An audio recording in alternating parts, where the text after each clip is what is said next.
आज हम आप लोगों को आदर्श ईंधन अथवा आइडियल फ्यूल के बारे में बताएंगे। तो पूरी जानकारी के लिए मेरा पूरा वीडियो लास्ट तक देखिए। चलिए सबसे पहले आदर्श ईंधन किसे कहते हैं ये जान लेते हैं। तो ऐसा ईंधन जो घरों तथा उद्योगों के लिए सर्वोत्तम हो, आदर्श ईंधन कहलाता है। यानी ऐसा ईंधन जो घर तथा उद्योग के लिए सबसे अच्छा हो, आदर्श ईंधन कहा जाता है। अथवा ऐसा ईंधन जिसकी भौतिक स्थिति, ऊष्मीय मान और दहन दर आदि सबसे अच्छी हो, उसे ही आदर्श ईंधन कहा जाता है। अथवा कहें तो निम्नलिखित विशेषताओं वाला ईंधन ही आदर्श ईंधन होता है। तो कौन कौन सी विशेषताएं होनी चाहिए आदर्श ईंधन में? पहला है, इसका ऊष्मीयमान अच्छा हो। यानी जो ईंधन है आदर्श ईंधन, इसका ऊष्मीयमान अधिक होना चाहिए ताकि काफ़ी ऊष्मा प्राप्त हो सके। अर्थात एक आदर्श ईंधन वह है जो कम मात्रा में हो, अधिक ऊष्मा प्रदान करे। यानी कम मात्रा में ही अधिक ऊष्मा दे। इस पॉइंट में एक शब्द आया है ऊष्मीय मान।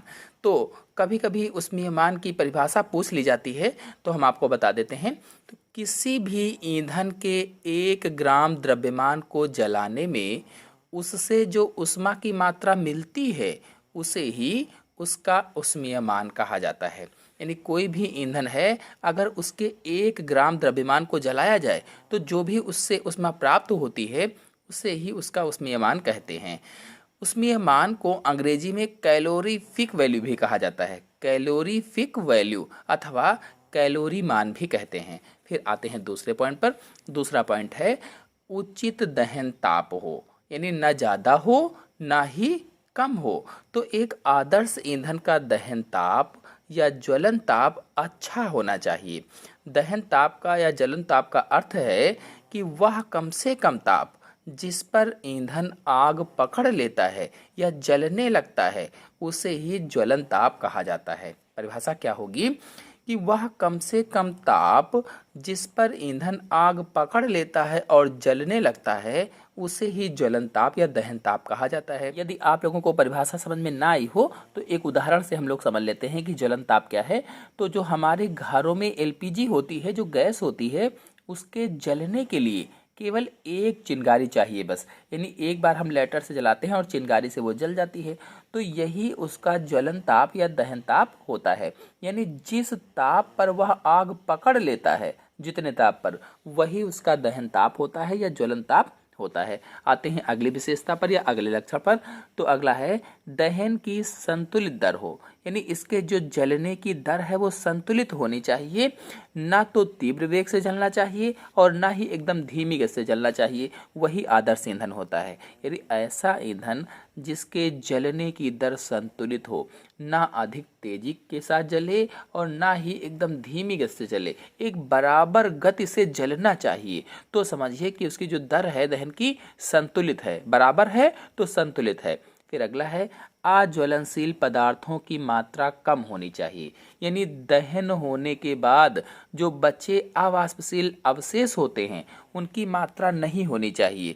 जो अवशेष होते हैं वो बहुत कम हो या फिर वो हो ही ना। या हम ये भी कह सकते हैं कि ऐसा ईंधन जिसके दहन के पश्चात किसी प्रकार का अपशेष नहीं बचता है, तो उसे ही आदर्श ईंधन कहा जाता है।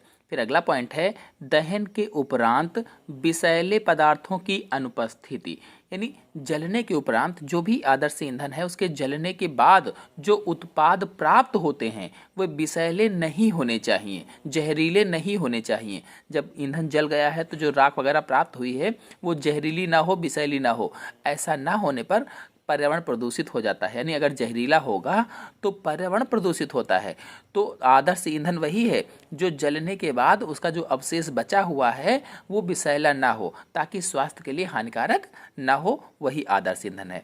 फिर अगला है सुलभ और पर्याप्त मात्रा में उपलब्धता। यानी आदर्श ईंधन जो होता है वो सुलभ होगा और पर्याप्त मात्रा में उपलब्ध होगा। तो आदर्श ईंधन के लिए ये आवश्यक है कि वह कभी भी किसी भी स्थान पर भी पर्याप्त मात्रा में सुगमता से मिल जाए। वही आदर्श ईंधन है। हर जगह पर आसानी से मिल जाएगा तो उसे ही आदर्श ईंधन कहा जाता है। फिर अगला पॉइंट है कम मूल्य। तो ईंधन का मूल्य अधिक नहीं होना चाहिए, यानी जो ईंधन है वो सस्ता होना चाहिए। अगर सस्ता है तो समझिए कि वो आदर्श ईंधन है, यानी कि सस्ता और आसानी से उपलब्ध है तो क्या हुआ, वो आदर्श ईंधन हुआ। फिर अगला पॉइंट है भंडारण तथा परिवहन में आसानी हो, यानी ईंधन के भंडारण की व्यवस्था सुरक्षित तथा सुलभ होनी चाहिए। जो आदर्श ईंधन होता है उसका हम भंडारण आसानी से कर सकते हैं, उसका रखरखाव आसानी से कर सकते हैं और इसे लाने व ले जाने में कोई कठिनाई नहीं होनी चाहिए। तो जो भी आदर्श ईंधन है उसे लाने और ले जाने में कोई भी कठिनाई हमें नहीं होती है। तो कुल मिलाकर के देखा जाए तो जो मैंने विशेषताएं बताई हैं, इन विशेषताओं के आधार पर आदर्श ईंधन क्या होगा कि जो कम मात्रा में अधिक ऊष्मा उत्पन्न करता हो, जिसके दहन के पश्चात किसी भी प्रकार का अपशिष्ट पदार्थ ना बचता हो, जिसके दहन के समय किसी भी प्रकार की जहरीली गैस या धुआं ना उत्पन्न होता हो और जो सस्ता तथा आसानी से उपलब्ध हो, उसे ही आदर्श ईंधन कहा जाता है या आइडियल फ्यूल कहते हैं।